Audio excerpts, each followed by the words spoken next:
Bonjour à tous, j'espère que vous allez bien. Bon, alors aujourd'hui les amis, je suis tombé sur une info, il faut que je vous en parle tout de suite. Mais qu'est-ce que c'est que ça? Posons-nous les vraies questions les amis, le QQOQCP. Quoi, qui, où, quand, comment, combien, pourquoi? Sérieusement, écoutez-moi ça. La question c'est, y a-t-il quelqu'un d'autre? La popularité de François Hollande remonte, lui qui obtenait 4% de satisfait en 2016, l'ancien président se dit pas indifférent à l'élection présidentielle 2027. Ah bon? Mais non, on n'est pas d'accord, François. Ah mais je vous préviens les copains, moi, si vous me faites ça, je fais la grève de la faim, voilà, tout simplement. Je fais le ramadan avant l'heure. Ah mais sans pitié, on va pas remettre Flamby quand même, oh, les gars, François Hollande, c'est notre ancien président. Il est venu, il a vu, il a rien fait du tout. On le connaît, c'est bon, on lui a laissé sa chance. En plus, c'est l'un des hommes avec la plus grosse retraite du pays. Il nous prend 35 000 balles, on va pas rajouter encore sur son jackpot. Je sais pas s'il peut cumuler 2 retraites de président, mais il est capable.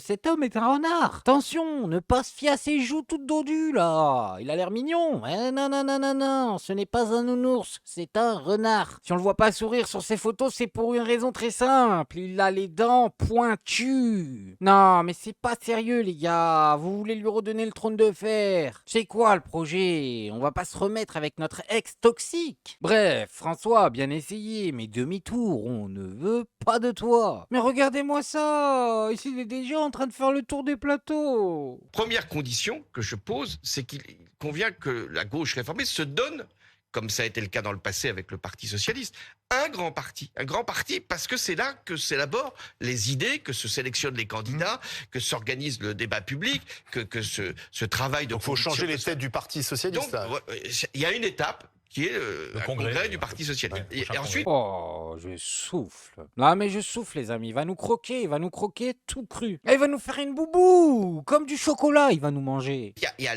l'étape suivante... Qui est prévu par les statuts. Donc Ensuite, qui est de droit. qui est de droit. Mais bon, je ne doute pas d'ailleurs qu'il aura lieu. Ensuite... Ça, mais je veillerai à ce qu'il ait lieu. Ensuite... Bah, vous voulez un congrès pour faire changer la direction. Oui, mais pour faire partir l'idée forte. Si c'est simplement pour faire changer une direction, ça n'a pas beaucoup d'intérêt.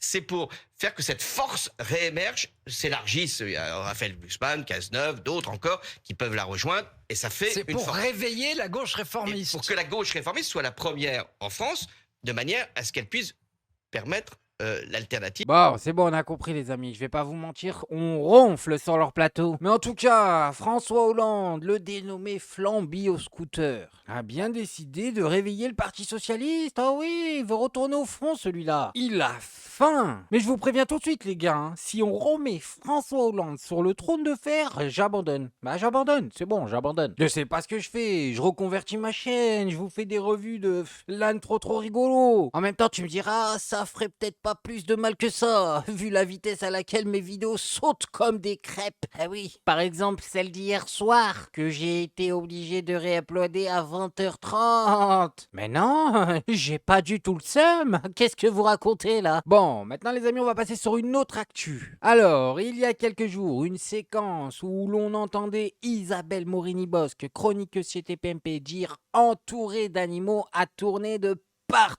partout, hein, même sur ma chaîne. Mais depuis, les amis, Isabelle a démenti l'info. Eh oui, elle dit qu'elle a dit entourée d'ennemis. Et alors là, TPMP va nous le prouver par A plus B, et donc, mais à culpa, on avait tort, vous aviez raison, elle a bien dit ça. Fait ce soir, on s'est dit qu'on allait, vous savez, on a les pistes nous, des micros de chacun.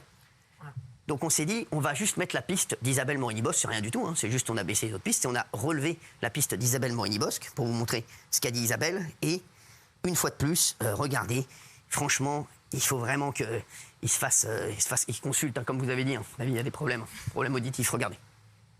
Je vais sur le boycott d'Israël ou Oui. c'est la seule démocratie de la région, pardon. Mais oui, Ça n'a pas de sens. entouré d'ennemis. Pardon, c'est pas une démocratie, c'est Voilà, donc je crois que c'est clair. Hein. Voilà, donc, mais de toute façon, j'avais aucun doute, je vois pas. Vous voyez vraiment Isabelle Mognani-Bosque, vous voyez sur le plateau, elle aurait dit entourée d'animaux, mais tranquille. Non mais c'est inadmissible. Sachez-le, c'est inadmissible. Bon ben, comme vous l'avez entendu, c'est incontestable. Elle a bien dit entourée d'ennemis. Voilà, désolé Isabelle, désolé Isabelle. Mais si vous voulez mon avis, dans cette histoire, tout le monde est de mauvaise foi. Ah oui, c'est incroyable. Il y en a pas un qui veut faire un pas vers l'autre. Parce que je vais vous expliquer ce qui, selon moi, s'est passé et vous allez voir qu'en fait, tout le monde a tort et tout le monde a raison dans cette histoire. Alors déjà, pour bien comprendre ce qui s'est passé, on va écouter la version qui tournait sur les réseaux. La seule démocratie de la région, pardon. Mais oui. Ça n'a pas de sens. Entouré d'ennemis. Entouré d'ennemis. Dans cette version, on entend clairement animaux. C'est incontestable. Bon, là j'avoue avec les sous-titres, il y a un biais, tout ça, mais on entend animaux. Mais en fait les amis, vous savez pourquoi on entend ça ? Parce que Isabelle dit le mot ennemi et au même moment, Valérie Belaïm dit excusez-moi. Sauf qu'on n'entend pas le excusez, on entend juste le moi. Du coup, la syllabe moi prononcée par Valérie Belaïm s'est greffée au mot ennemi prononcé par Isabelle Morini-Bosque. Et à la fin, on entend ennemi-mot. Comme le cerveau humain n'aime pas les mots qu'il ne comprend pas, on l'a retransformé. Et ça donne ça. Donc voilà les amis, elle n'a pas dit ça, mais on a bien entendu ça. Et tout ceci est parfaitement logique. Il n'y a pas besoin d'insulter les uns, d'insulter les autres. Tout ceci est logique. Comme je vous le disais, tout le monde a tort, tout le monde a raison dans cette histoire. Et maintenant que vous avez ma théorie, on va se réécouter l'enregistrement de TPMP et écoutez bien Valérie. La seule démocratie de la région, pardon. Mais oui. Ça n'a pas de sens. Entouré d'ennemis. Non mais c'est ce qui s'est passé les amis, pour moi c'est incontestable, les deux phrases se sont superposées. Voilà, alors maintenant ce que j'aimerais bien c'est que tout le monde l'admette, que ceux qui disent qu'Isabelle a dit ça s'excusent parce que c'est vrai, regardez moi je suis le premier, hein. Je m'excuse, tu n'as pas dit ça. Mais par contre, que TPMP évite d'insulter tous ceux qui ont compris ça, parce que comme je vous l'ai démontré, c'est parfaitement compréhensible. Et c'est même logique, nous c'est ce qu'on a entendu, est-ce que c'est de notre faute? C'est pas de notre faute. T'as qu'à dire à mon cerveau d'éviter de corriger inconsciemment les mots qu'il ne comprend pas. Qu'est-ce qu'il nous raconte, cela? Oh, ça suffit maintenant, Cyril, de prendre les gens de haut comme ça. Bon, maintenant les amis, on va passer à une autre actu. Les derniers projets en date du RN. Ah oui, parce qu'à défaut de se faire suivre par leurs électeurs, moi je les suis. Et je vous le dis, c'est de pire en pire. Alors quand c'est incompréhensible, que ça n'a aucun sens, ça va, ça nous fait rire. Mais il y a un moment, les IA commencent à devenir dangereux. 51% des personnes qui ont droit à l'aide médicale d'État n'y recourent pas. Et par ailleurs, dans tous les pays où a été testé le fait de supprimer les aides médicales pour les personnes étrangères, y compris en situation irrégulière, en réalité, ce qu'on a constaté, c'est une augmentation des dépenses de santé, parce qu'ensuite, on vient prendre les dépenses de santé à un moment donné où elles sont plus difficiles à soigner. Alors à moins, et ça, encore une fois, c'est ce que je disais tout à l'heure sur Monsieur Gillet. Monsieur Gillet veut tuer des gens. Donc effectivement, si jamais on ne soigne pas les gens au moment où il faut les soigner, ensuite les gens peuvent avoir des pathologies qui sont plus graves. Et si on décide de faire des économies, ce à quoi ça conduit, c'est tuer des gens ou les laisser mourir. Mais moi, je considère qu'on a une responsabilité collective vis-à-vis des gens qui, sur le sol de la patrie républicaine des Français, se trouvent en situation de maladie et de danger. Voilà. Je considère que c'est l'histoire de notre patrie que de dire que quand une personne est sur notre sol, nous lui devons le soin.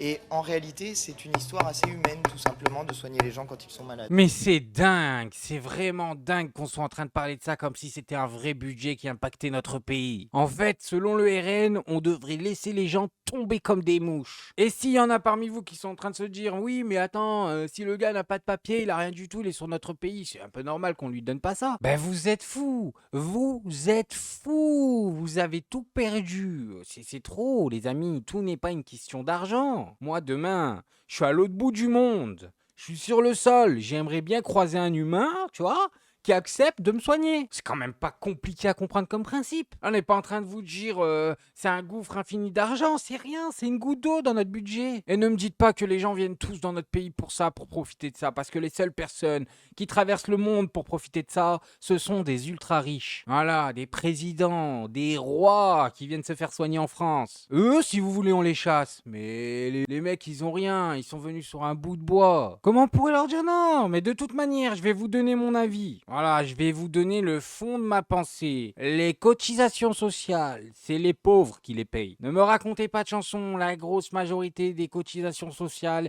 sont payées par les travailleurs de ce pays. Pas par les patrons, par les travailleurs. Donc au bout d'un moment, si on paye, c'est nous qui choisissons, tout simplement. On a choisi, vous leur donnez, vous les aidez. Nous on s'en bat les steaks, notre vie c'est déjà Koh-Lanta. Bon, et alors maintenant pour terminer, on va se regarder Louis Boyard mettre en PLS Prisca Thévenot. Eh oui les amis, en position latérale de sécurité. Vous allez voir qu'elle s'est dit, ça y est, c'est bon, c'est Louis Boyard en face de moi, c'est pas le pire de LFI. Mais ma petite Prisca... Attention, toujours se méfier du loup qui dort. Au cours des 2 dernières années, vous avez été élu, comme moi, député à l'Assemblée nationale. Qu'avez-vous participé à faire pour les Français par votre travail de parlementaire? Vous avez organisé des blocus challenge pour inciter les jeunes à aller bloquer leur lycée et leur fac. Vous avez regardé des pétitions pour demander des choses qui existent déjà. On doit s'atteler à travailler au sein de l'Assemblée nationale, mais pour les Français. Pas simplement pour faire du buzz sur TikTok et sur les réseaux sociaux. Vous observez que la Macronie est en totale panique. Maintenant, moi, je peux vous dire ce que j'ai fait pour notamment les jeunes, notamment quand vous étiez ministre de la Jeunesse. La jeunesse française aujourd'hui est totalement abandonnée. Elle n'est pas écoutée. Chaque fois qu'on a fait des propositions d'amendement, ils ont été balayés à coups de 49.3. Et là, aujourd'hui, parce que nous sommes plus nombreux en tant que députés à l'Assemblée nationale, on a notamment fait passer un certain nombre d'amendements qui empêchent certaines taxes que Madame Thévenot soutient, parce qu'elle soutient le gouvernement Barnier. Je pense par exemple à la taxe sur la hausse des consultations chez le médecin, plus 10%. Je pense par exemple à la taxe sur les apprentis. Je pense par exemple au gel de pension des retraités. Donc en vérité, Madame Thévenot, moi j'ai un bilan de parlementaire qui me permet de gagner des élections, contrairement à vous. Mais ensuite, quand on regarde concrètement ce qui se passe aujourd'hui en France, c'est le nouveau Front populaire qui gagne tous les votes à l'Assemblée nationale. Et vous pouvez donner tous les beaux discours que vous voulez, mais la République française est une république dans laquelle vous avez perdu les élections. Puis par ailleurs, j'ai envie de vous poser une question. Est-ce que vous servez réellement à quelque chose en tant que parlementaire quand vous êtes un soutien total et inconditionnel de tous les 49.3 à la chaîne qui vous privent de votre travail? Oui, je suis un député qui m'oppose et c'est peut-être pour ça que j'ai gagné les élections et pas vous. Louis Boyard, il t'a détruit. Voilà ce qui s'est passé, Prisca. On va pas se mentir. Louis Boyard, il s'améliore de jour en jour. Bref, moi je voulais juste vous montrer ça. Maintenant, faites-vous votre avis tout seul. Faites attention à vous, faites attention à ce que vous regardez. Like, abonnez-vous et n'oubliez pas, le petit com qui fait plaisir. Et on n'oublie pas le petit com qui fait plaisir. Non, le petit com qui fait plaisir. On n'oublie pas le petit com qui fait plaisir. Non, non, celui-là on l'oublie pas.